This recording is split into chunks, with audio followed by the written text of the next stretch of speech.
Hello વિદ્યાર્થી મિત્રો, આજે આપણે આ વિડીયોમાં સ્વાધ્યાય 5.2 ના દાખલા જોઈશું. તમારી પાસે બુક હોય તો પેજ નંબર 53 ઓપન કરો અને જો પહેલો પ્રશ્ન શું આપે છે સૂચના પહેલા આપણે વાંચી લઈએ. અહીંયા મેં સૂચના બોર્ડ પર લખેલી છે. નીચેના કોષ્ટકમાં સમાંતર શ્રેણીનું પ્રથમ પદ a અને સામાન્ય તફાત d અને n મું પદ an છે. ખાલી જગ્યા પૂરો. આ તમને એક કોષ્ટક આપ્યું છે, એમાં 5 ખાલી જગ્યા આપેલી છે. એમાં 2 ખાલી જગ્યા આપણે અત્યારે મેં બોર્ડ પર લખી છે. તે પહેલા 2 ખાલી જગ્યા આપણે પૂરી કરીએ, પછી આગળની ખાલી જગ્યા આપણે લખીશું. જો સૌથી પહેલા ખાલી જગ્યામાં આપણને એની કિંમત આપી છે, ડી ની કિંમત આપી છે, એન ની કિંમત, અહીં આપણે શોધવાનું છે એન આપણે શોધવાનું છે. ચલો, એના માટેનું સૂત્ર એક જ છે. અહીંયા આગળ an બરાબર a પ્લસ કૌંસમાં n માઇનસ 1 ગુણ્યા d. હવે સૂત્ર પ્રમાણે કિંમત આપણે મૂકીએ. an ની કિંમત તો આપણે શોધવાની છે, એટલે બરાબર a ની કિંમત કેટલી આપી છે તો કે 7 પ્લસ કૌંસમાં n ની કિંમત આપી છે 8 માઇનસ 1. d ની કિંમત કેટલી છે અહીંયા આગળ 3. આ સૂત્ર પ્રમાણે આપણે કિંમત અહીંયા આપણે મૂકી દીધેલી છે. સૌથી પહેલા આપણે આનું સાદુરૂપ આપીશું. 8 માંથી કેટલા બાદ કરવાના છે? 1, એટલે કેટલા રહે? 7. બરાબર નીચે બરાબર લખો. પહેલા 7 પ્લસ 8 માંથી 1 બાદ કર, કેટલા અહીંયા આગળ 7, અને અહીંયા કેટલા છે 3. હવે આ બંનેનો આપણે શું કરવાનો છે? ગુણાકાર. 7 પ્લસ 7 તારી 21. અહીંયા જોઈ લો, 7 કેવા છે પ્લસ અને 21 પણ કેવા છે પ્લસ. બંનેનો આપણે સરવાળો કરવાનો છે. 21 ની અંદર 7 ઉમેરો કેટલા મળશે? 28. એટલે આપણે ખાલી જગ્યામાં મૂકીશું. આપણે n કેટલા છે અહીંયા 28. ખ્યાલ આવી ગયો? ચલો, એ જ પ્રમાણે આવે ખાલી જગ્યા 2. આની અંદર એની કિંમત આપી છે -18, d આપણે અહીંયા આગળ શોધવાનો છે. n ની કિંમત આપી છે 10 અને a ની કિંમત 0. સૂત્ર તો આપણે જે લખ્યું છે ફરીથી લખીશું. આપણે an બરાબર a પ્લસ કૌંસમાં n માઇનસ 1 ગુણ્યા d. આપણે a ની કિંમત કેટલી આપી છે તો કે 0. a ની કિંમત આપી છે -18 પ્લસ n ની કિંમત આપી છે 10 માઇનસ 1. d ની કિંમત આપણે શોધવાની છે, એટલે d આપણે અહીંયા આગળ મૂકી દેવાનું. ચલો, ત્યારબાદ 0 બરાબર -18 પ્લસ હવે 10 માંથી 1 બાદ કરો, કેટલા આવશે બેટા અહીંયા 9. જોઈએ બેટા, તમે ડાયરેક્ટ પણ લખી શકો છો. 9 ગુણ્યા d એટલે કે 9d અહીંયા લખી શકો જો આ પદ ના લખવું હોય તો. 0 બરાબર -18 પ્લસ 9 ગુણ્યા d એટલે અહીંયા 9d લખાય. ચલો, આટલા સુધી સમજાયું. હવે આપણે કિંમત શેની શોધવાની છે કે d ની. તો આપણે 9d ને આપણે કરતા બનાવીશું. એટલે જોડેવાળું પદ કયું છે તો કે -18. એને આપણે અત્યારે જો -18 બરાબર ને કઈ બાજુ છે? જમણી બાજુ. તો આપણે -18 ને આપણે ડાબી બાજુ લખીશું, એટલે માઇનસ ની જગ્યાએ શું થઈ જશે? પ્લસ. ચલો, એટલે લખીશું 18 બરાબર 9d. હવે ત્યારબાદ શું કામ કરવાનું તે જોઈ લઈએ. હવે d ને કરતા બનાવો. આ બંનેનો સંબંધ કયો છે? ગુણાકારનો. એટલે d ને કરતા બનાવશો એટલે 9 કઈ જતા રહેશે? છેદમાં. એટલે 18 ના છેદમાં 9 બરાબર d. 9 દુ 18, એટલે d ની કિંમત કેટલી મળશે આપણને? 2. આ તમારે બીજી ખાલી જગ્યા પણ પૂર્ણ. અહીંયા d બરાબર કેટલા મૂકવાના છે આપણે? 2.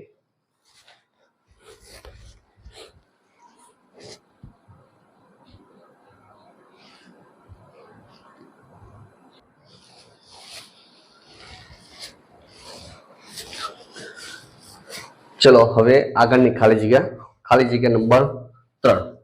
હવે જો ખાલી જગ્યા 3 માં અહીંયા જો, અહીંયા આપણે a શોધવાનો છે અને d ની કિંમત આપી છે -3, n ની કિંમત આપી છે 18, a n ની કિંમત આપી છે -5. ચલો, સૂત્ર યાદ રહી ગયું. બોલો તો n બરાબર a પ્લસ કૌંસમાં n માઇનસ 1 ગુણ્યા d.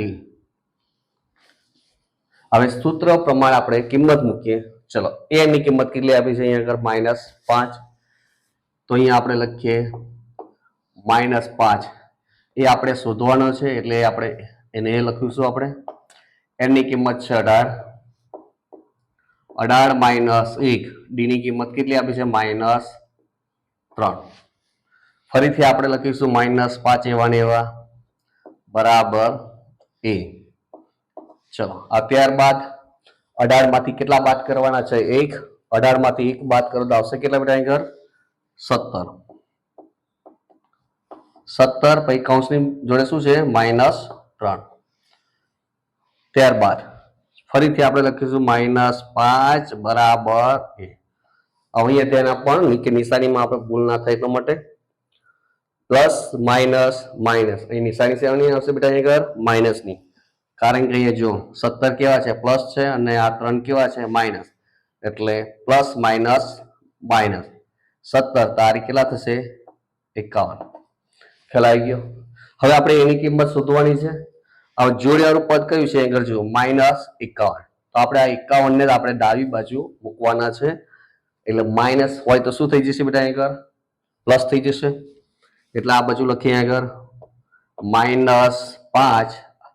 પછી આગળ આ 51 ને આપણે ડાબી બાજુ લાવીશું એટલે પ્લસ થઈ જશે. એટલે +51 બરાબર a. આ નિશાની વિરુદ્ધ છે. -5 અને +51. 51 માંથી કેટલા બાદ કરવાના છે 5. એટલે આવશે કેટલા બેટા આગળ 46. એટલે આપણે a ની કિંમત અહીંયા મળી ગઈ 46. એટલે અહીંયા લખીએ આપણે 46. હવે ખાલી જગ્યા નંબર 4. અહીંયા આપણે શેની કિંમત શોધવાની જોઈ લો.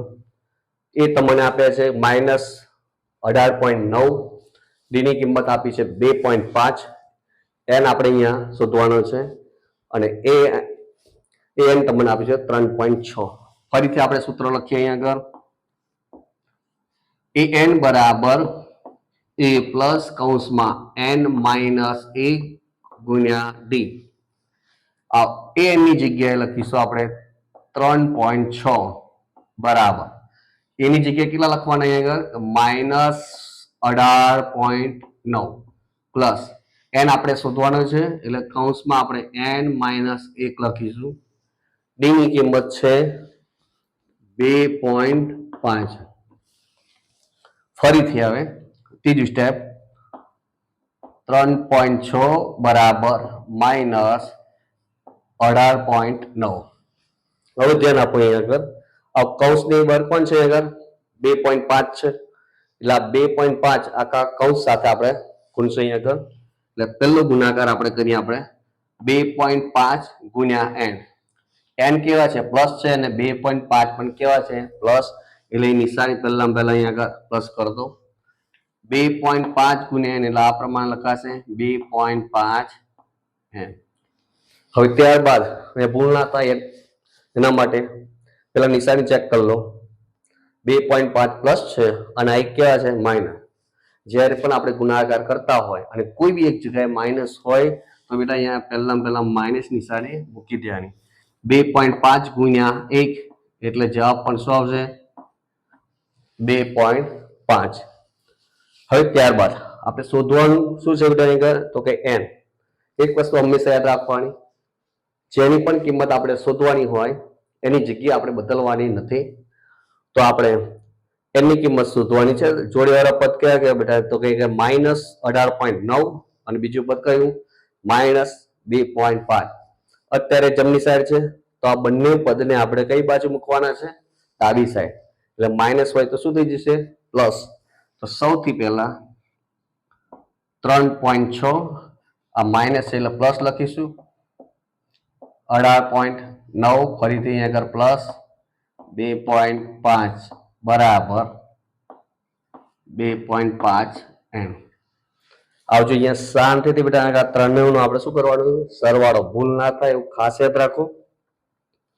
જો 3 છે, પછી અહીંયા બધા 18 છે, 18 ની અંદર 3 ઉમેરો એટલે કેટલા થશે બેટા અહીંયા તો કે 21, 21 ની અંદર 22, 23. છેલ્લે જોઈ લો અહીંયા આ રીતે જો સીધી રીતે તમને સરવાળો કરતા ના પાવતું હોય તો આપણે અહીંયા સાઈડમાં આપણે સરવાળો કરી દેવાનો.